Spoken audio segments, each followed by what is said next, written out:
Mes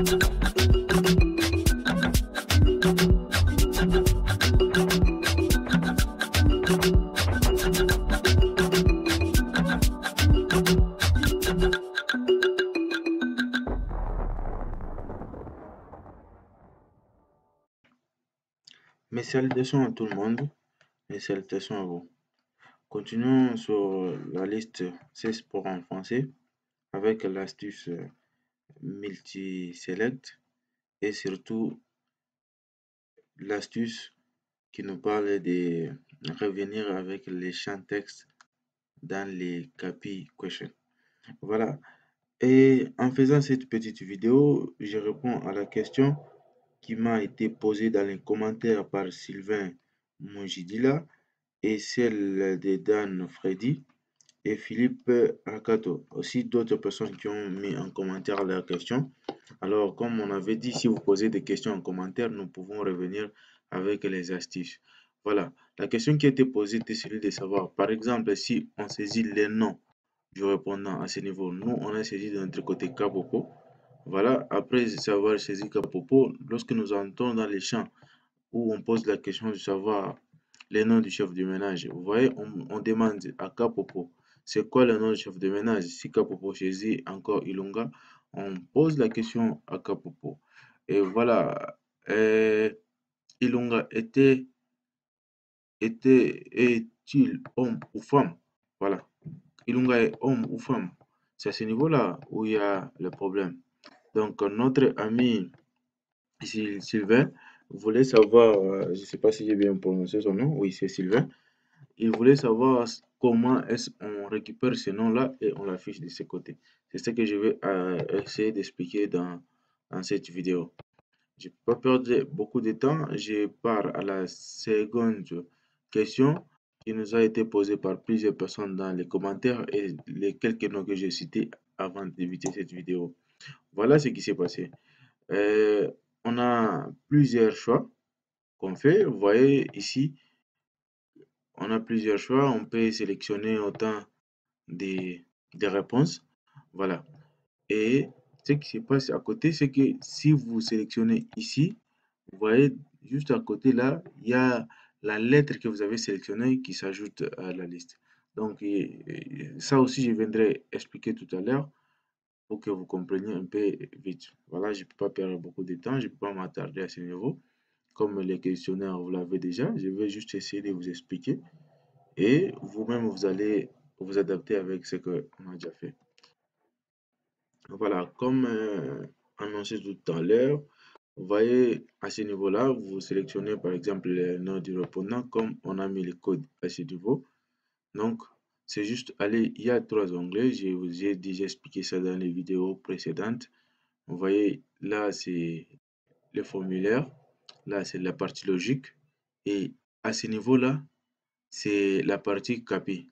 Alors, à la partie CAPI, vous annoncez, vous mettez les signes pourcentage et puis les noms logiques de la variable que vous appelez et vous ajoutez pourcentage. C'est ceci qui peut appeler les textes saisis dans la zone de test.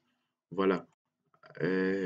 Par exemple, ce qui est là, vous voyez, c'est A1R.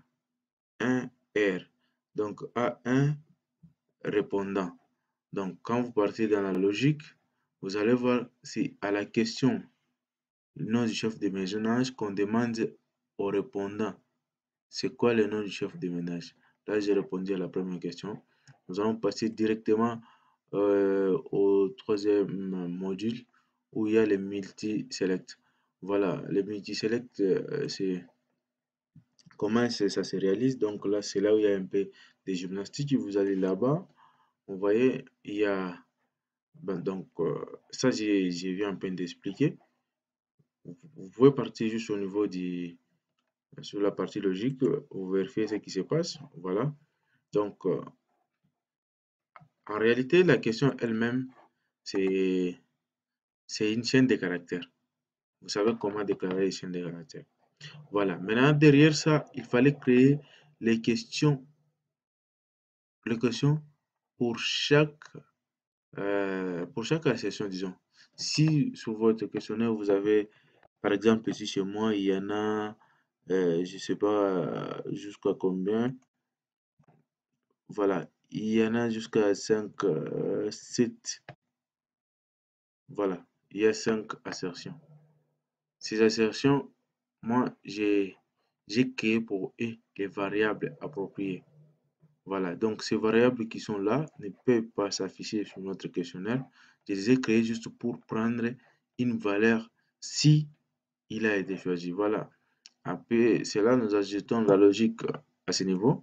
Donc, vous suivez carrément la logique qui est là. Ici, on dit, on donne à la valeur.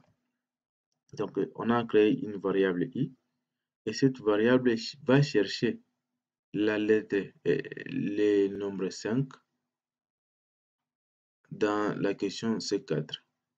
Voilà. Donc C4, c'est celui-là. On passe sur le plan logique. Vous voyez, c'est C4. Donc, ce que nous saisissons dans C4, si ça contient 5, nous allons prendre et on donne ça à la valeur de i.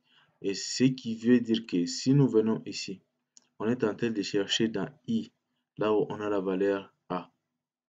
Et on va affecter la valeur a. Et si on trouve que dans la chaîne des caractères i, il y a la valeur a, donc notre variable C21 ici aura pour position 1. Donc 1 ici, c'est oui. Et si ce n'est pas le cas, on donne D. Les D là, c'est non. Donc c'est oui ou non, on a coché A. Donc ces questions qui sont ici derrière répondent juste à la question de savoir oui ou non, on a coché A, oui ou non, on a coché.